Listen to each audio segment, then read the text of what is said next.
It started with a phone call I didn't even know about. I only noticed something was wrong 3 weeks later, when the house felt a little too quiet on a Sunday afternoon. That was usually the day my grandchildren came over. Around 2 o'clock, I would hear the front door open, followed by little footsteps running across the hallway, and voices calling out, "Grandma!"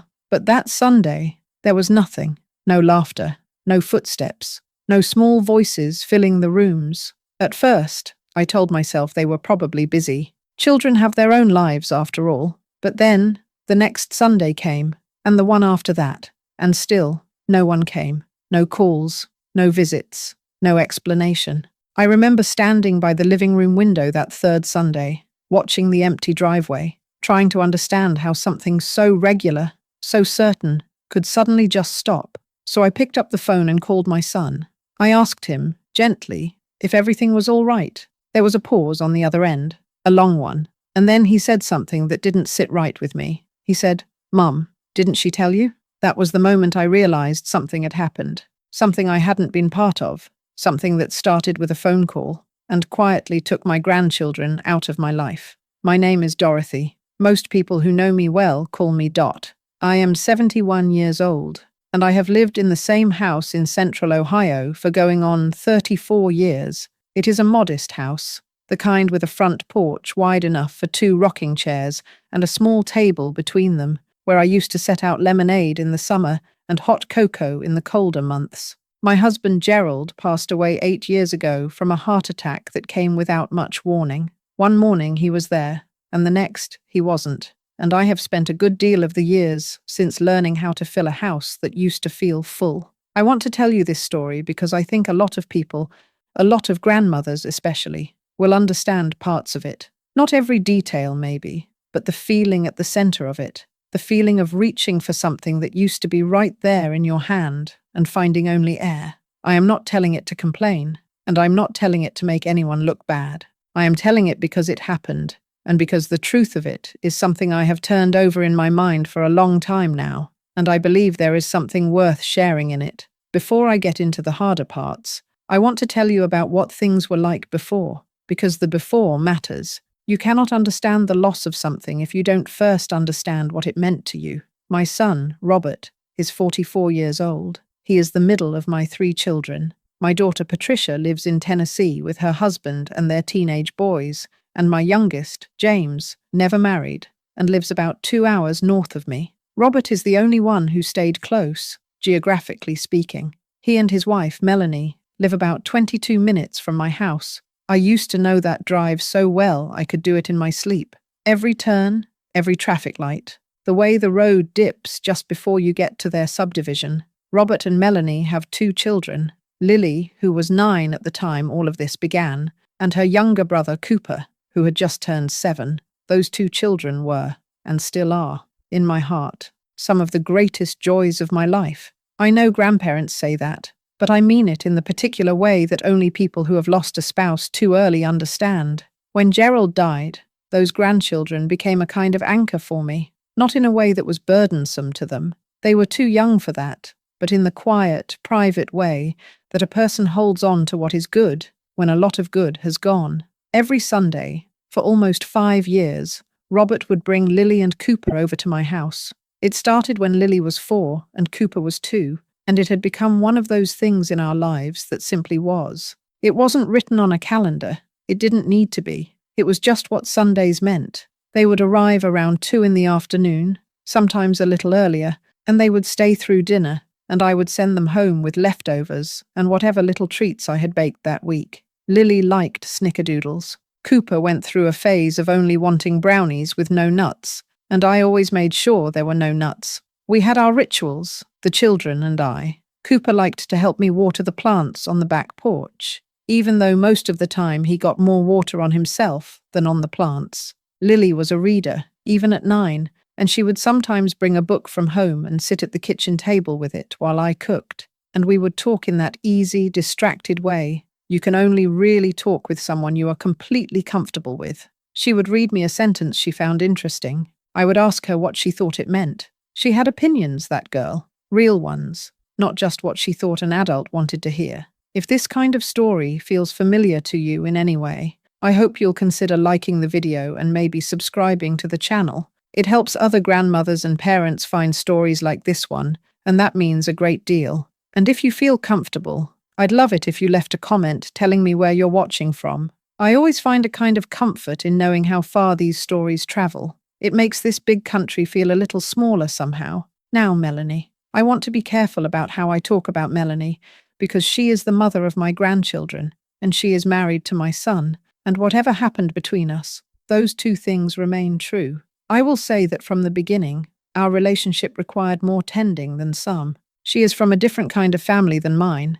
Her people are quieter, more private, and the way they show love is different, more reserved, more careful about boundaries and space. I respect that. I have always tried to respect that. But I will also say honestly that there were times when I was not sure exactly where I stood with her, and I think that uncertainty went both ways. Robert, bless his heart, was always the one in the middle. He is a gentle man, my Robert. He inherited his father's patience, which is a good thing, because Gerald was the most patient person I have ever known. Robert would sometimes smooth things over between Melanie and me, without either of us fully realizing he was doing it. A quiet word here, a softened message there. I don't think he did it out of dishonesty. I think he did it because he loved us both and couldn't bear conflict. But as I have come to understand since, that kind of smoothing over can sometimes leave things unresolved that need to be brought out into the open.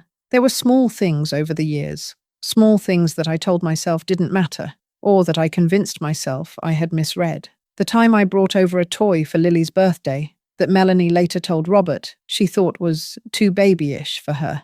I was a little stung by that, but I let it go. The time I stayed a bit too late on a Sunday evening, and I could feel the shift in the room when Melanie came downstairs in her pajamas and turned off the kitchen light. I took the hint and said my goodbyes. I mentioned it to Robert later, not to cause trouble, but just because it had made me feel unwelcome in a way I didn't quite know how to sit with. He said I was reading too much into it. She was just tired. I believed him, or I tried to. There was also the matter of what I will simply call different opinions on raising children. I don't say this to suggest I was right and she was wrong. I was from a different generation, a different time, and I knew that. But there were moments when I offered a suggestion about sleep schedules, about food, about how to handle a tantrum, and I could see Melanie's expression close like a door. She never said anything unkind to my face about it. She was always polite. But politeness and warmth are not the same thing, and over the years I had learned to tell the difference between the two when it came to her.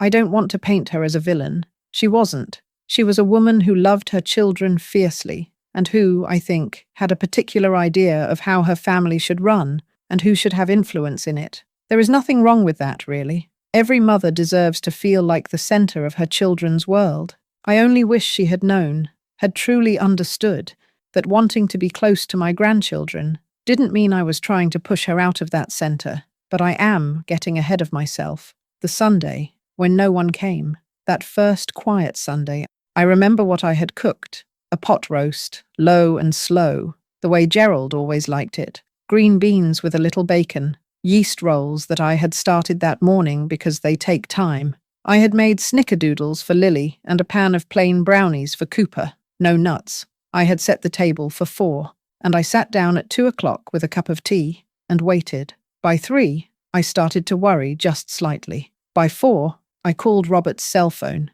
It rang through to voicemail. I left a message that I hoped sounded casual. Something like, "Just checking in, honey, making sure everything's okay. Dinner's ready whenever you get here."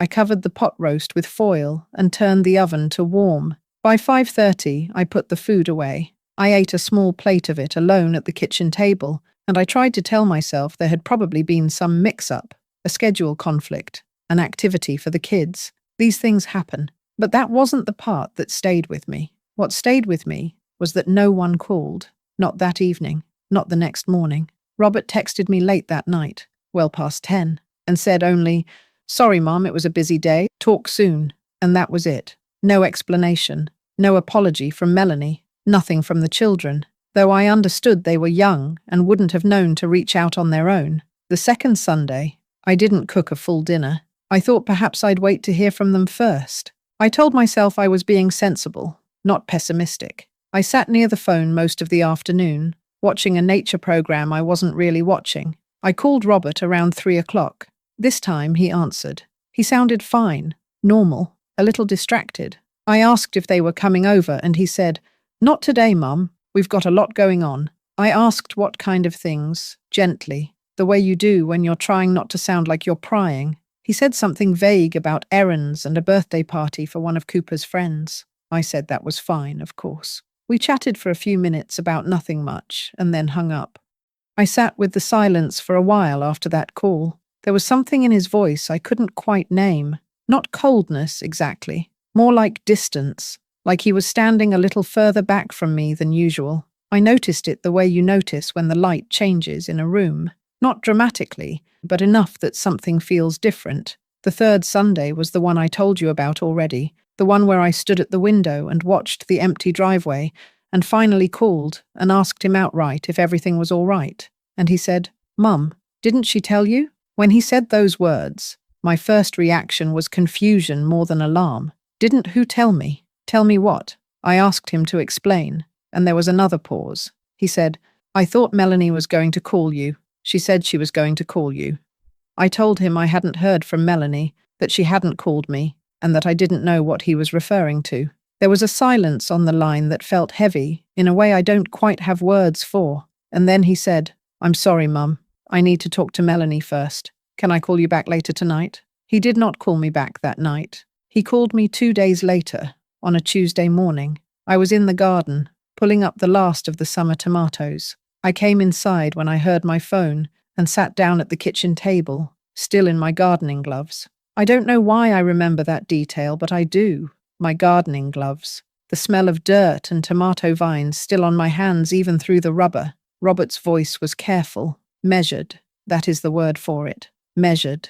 Like he had thought about what he was going to say and was now trying to say it exactly right. He told me that Melanie had had some concerns she had been sitting with for a while. He said she had decided to talk to her sister about them. Her sister, who lived in Indiana and who Melanie was very close to.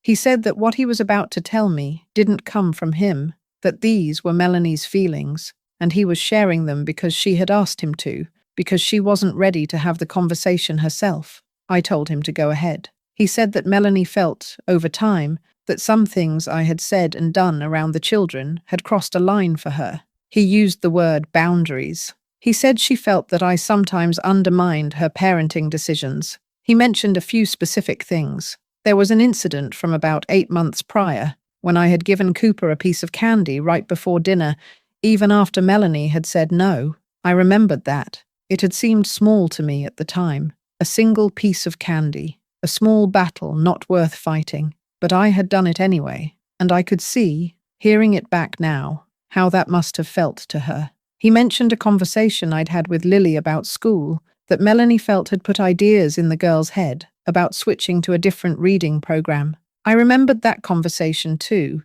though my memory of it was that Lily had brought it up, not me. But I could acknowledge that the line between listening and encouraging is sometimes thinner than we intend. But then he mentioned the phone call, and that was the thing that had started all of this. He told me that about 4 weeks before the Sundays stopped, Melanie had called my daughter Patricia, my daughter, in Tennessee. I didn't know why at first, and the surprise of it, that she had called Patricia, someone who lived far away and was only loosely connected to the situation, made me feel strange, cold, almost. I sat there in my kitchen with the dirt still on my gloves and felt a chill move through me. Robert explained that Melanie had called Patricia to ask if Patricia had ever noticed similar things with me, similar patterns of overstepping, he said, of not respecting boundaries. He said Melanie had been building what he called, and I believe these were Melanie's words, a clearer picture of my behavior. She wanted to know if what she was experiencing was consistent, or if it was just her. Looking back now, I realized something I didn't understand at the time. I didn't understand then how quietly something like that can be built, how a person can make a series of small observations, line them up like stones, and before you know it, there's a wall where there used to be an open path. I asked Robert what Patricia had said. He hesitated. Then he told me that Patricia had shared a few things, old things, things from years ago, when our children were young, and I was a different kind of mother than I am now. Things I had long thought were settled, forgiven, part of the past. Robert didn't give me the details of what Patricia had said, and I didn't press him for them, but the knowing that she had said something, the knowing that my own daughter had contributed to whatever picture Melanie was building, that sat in my chest, like a stone. I didn't say very much for the rest of that phone call. I thanked Robert for telling me. I told him I needed some time to think. He said he understood, and that he was sorry, and that he hoped we could work through it. I told him I hoped so too, and then I hung up the phone and sat at that kitchen table for a long time. Long enough for the light to change in the room, long enough for the coffee I hadn't touched to go completely cold. What I felt in those hours was not anger. I want to be clear about that, because people might expect anger to come first, but it didn't. What came first was something quieter and more complicated. It was a kind of grief, not for what had just happened, but for all the small moments I had apparently gotten wrong without knowing it, for all the times I had thought I was just being a grandmother, and it had registered, in someone else's mind, as something else entirely. I thought about the candy before dinner. I thought about the conversation with Lily. I thought about the late Sunday evening and the kitchen light going off. I began to see a collection of moments that I had individually dismissed or explained away, and seeing them together, all at once, was a different experience than seeing them one at a time. I could understand, in a way I hadn't before,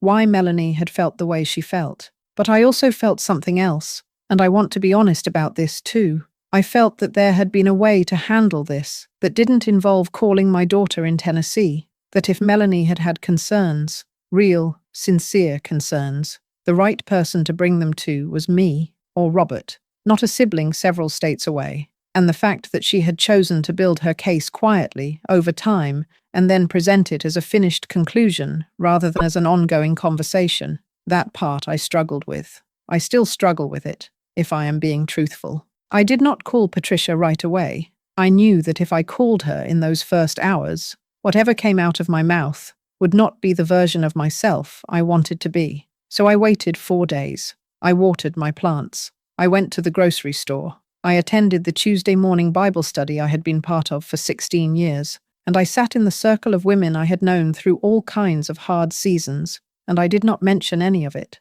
I just listened to the lesson and drank the weak coffee and let the normalcy of it settle me a little. When I finally called Patricia, she picked up on the second ring. I asked her quietly and directly if she had spoken with Melanie recently. There was a pause, not as long as Robert's pause, but a pause nonetheless. She said yes. I asked her what she had said. She was quiet for a moment, and then she said, "Mum, I just told her the truth about some things. I didn't think it would turn into all of this." We talked for nearly 2 hours that day. It was one of the harder conversations I have had with my daughter, and we have had some hard ones over the years, as mothers and daughters tend to do. She told me what she had shared with Melanie. Some of it I remembered differently. Some of it I had to accept was probably accurate. There was a period when Robert and Patricia were teenagers, when I had gone through a difficult stretch in my marriage, and I had leaned on them in ways that weren't fair to children their age. I knew that. I had known it for years. I had tried to make amends for it in the ways I knew how, but hearing it brought back up in this context, used as evidence in a situation I hadn't even been present for, made something in me ache.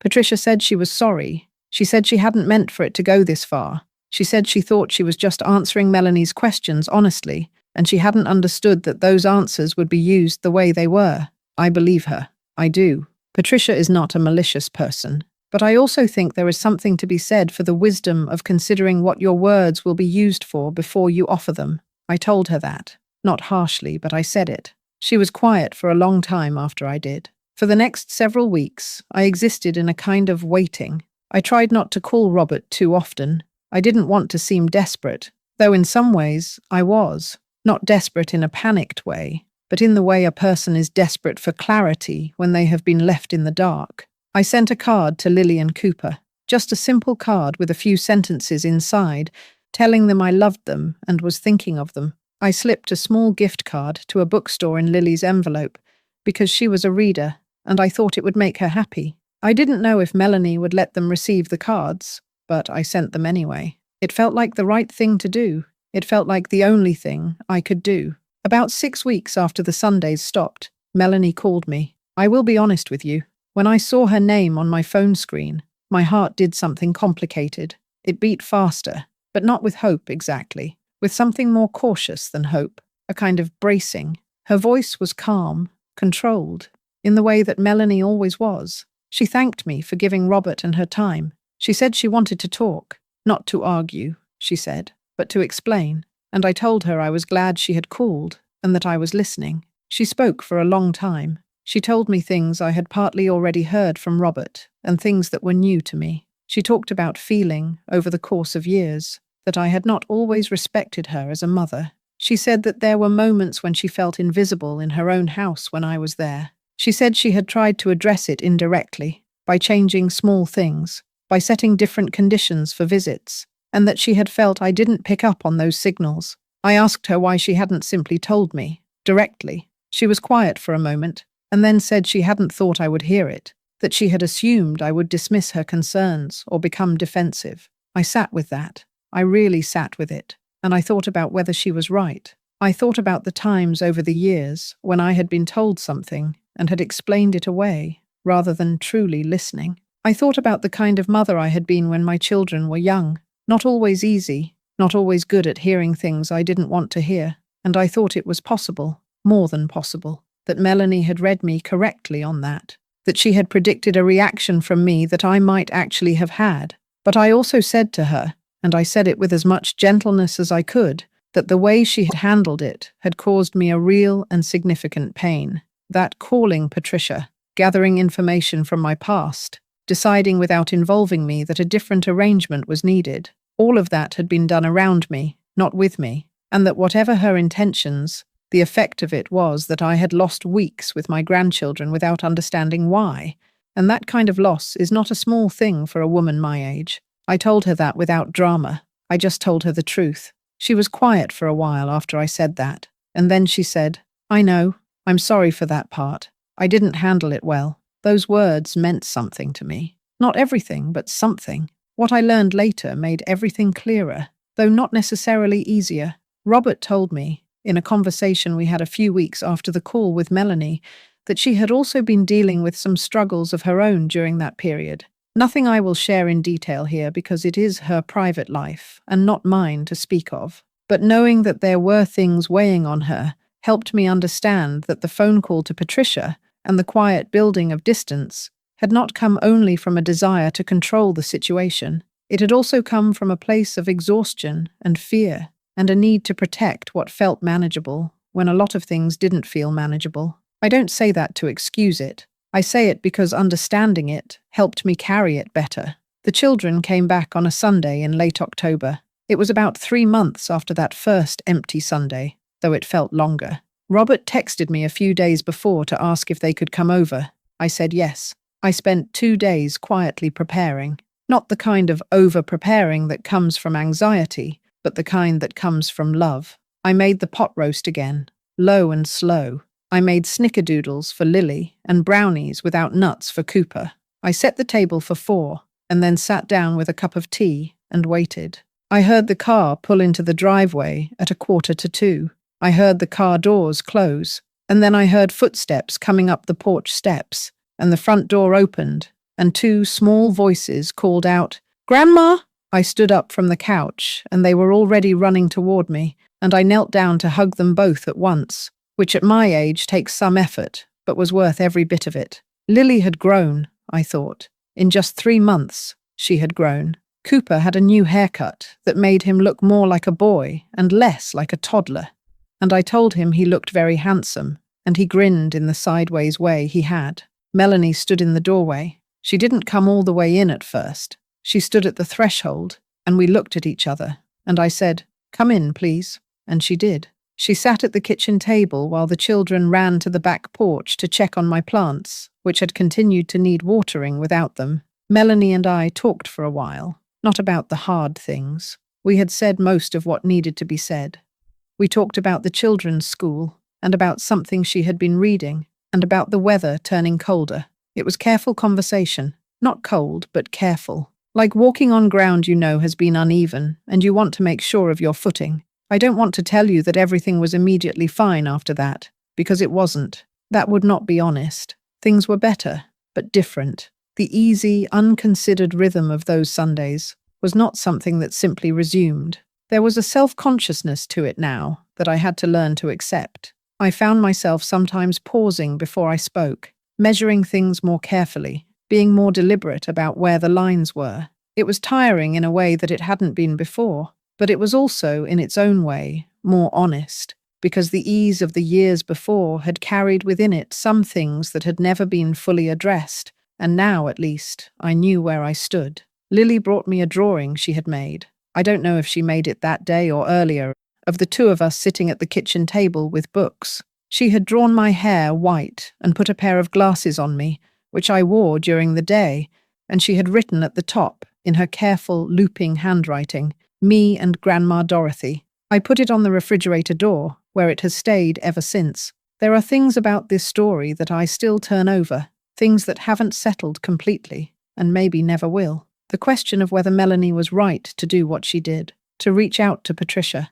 to make those decisions quietly, I don't have a clean answer to. I understand her reasons better now than I did at first. I can hold her reasons and my pain at the same time. That is one of the things you learn when you get older, if you are paying attention. That two things can be true at once. That someone can have real reasons for something, and those reasons can still cause real hurt, and neither of those facts cancels out the other. I think about Patricia's part in it more than I expected to. I thought, when we had our long phone call, that I would feel more anger toward her than I did. But what I felt was more complicated than anger, a kind of old sadness that had found a new shape. There are things from when my children were young that I wish had been different. I carry those things. I have always carried them. I had hoped they were things that had been forgiven, or at least set down, learning that they were still being carried by Patricia, quietly all this time, was humbling in a way I hadn't anticipated. I called Patricia again, about a month after the children started visiting again. I called her not to rehash anything, but just to talk, just to be her mother. We talked about her boys, who were in high school and causing the usual harmless trouble. We talked about her garden, which was doing better than mine that year. At the end of the call, she said, "I love you, Mum." And I said, "I love you too, sweetheart." And I meant it the way I have always meant it, wholly, with all the imperfect history between us still inside it. Melanie and I are not close, and I don't know if we ever will be in the way I once imagined we might be, but we are something. Civil, respectful, occasionally warm. She lets me be with the children, and she includes me in the important moments of their lives, and I believe she tries, in her own way, to make space for me. In return, I try. I genuinely try to stay within the space that's offered, to say less when saying less is wiser, to ask before I act, to remember that her children are hers first, and mine in a different and secondary way, and that understanding that order is not a diminishment of my love. It is just the truth. The Sundays have a different shape now. They come more often than they did in those 3 quiet months, but not every week with the old certainty. Sometimes they call on a Friday and ask if Saturday works. Sometimes it's a video call instead of a visit, and I sit in my kitchen with my phone propped against the sugar bowl and watch Cooper show me some small thing he built and hear Lily read me a sentence from a book she is loving. It is not exactly what we had before, but it is something real, and I have learned not to measure it against what it used to be, because that kind of measuring is a way of making yourself miserable without meaning to. I want to say something to anyone watching this who might find themselves in a similar situation, whether you are the grandmother or the daughter-in-law, or the son caught in the middle, or the adult child who has been asked to share information that felt complicated to share. I want to say that family is rarely simple, and the people we love most are often the ones we hurt most, sometimes without knowing we're doing it. I was not a perfect grandmother, any more than I was a perfect mother. I made mistakes with my presence and my opinions and my need to be needed in certain ways. Those were real. I don't set them aside. But I also know what it feels like to be a woman of a certain age who has already lost so much. A husband, a kind of daily fullness to her life, and to suddenly, without warning, lose access to the little people who had become the heartbeat of her weeks. That loss was real too.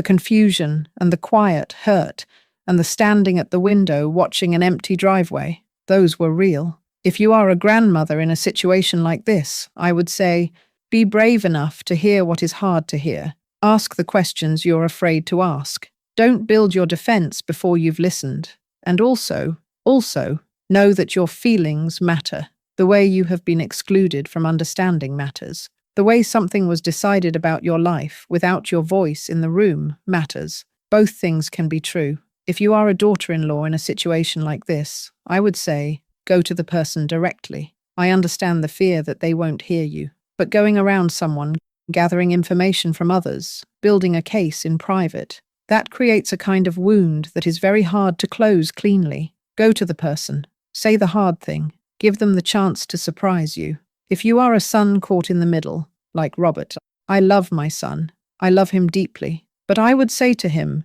and to every child in that position, smoothing things over is not the same as solving them. When you protect people from hard truths, you sometimes allow those truths to grow larger and more damaging in the dark. The discomfort of an honest conversation is usually smaller than the damage of years of avoidance catching up all at once. It is a cold Sunday now as I am telling you this. Late afternoon, grey outside, the kind of day that asks you to sit still and be quiet with yourself. Cooper came over last Saturday. Just him, just for a few hours, while Melanie took Lily to a birthday party. He helped me water the plants on the back porch. They are mostly succulents now, which don't need much, but Cooper waters them with the same serious focus he always had. He got a little water on his shoe and looked up at me with an expression that was half embarrassed and half delighted. And I laughed, and he laughed, and for a moment it was just the two of us and the plants and the sound of water and laughter, which is one of the better sounds I know. I keep the drawing Lily made on the refrigerator. I keep the snickerdoodle recipe on the counter. I keep the chairs on the front porch in case anyone wants to come and sit. The door is always open here. That has not changed. Maybe it is the one thing that hasn't changed. Whatever has shifted and rearranged itself in the years and months since that quiet Sunday, the door is still open, and I will keep it that way for as long as I am able, because that is what love asks of us, I think. Not to be perfect, not to always get it right, just to keep the door open and the porch light on, and to be willing, always, to begin again. That is the story, and I think if you have watched this far, you understand why I needed to tell it.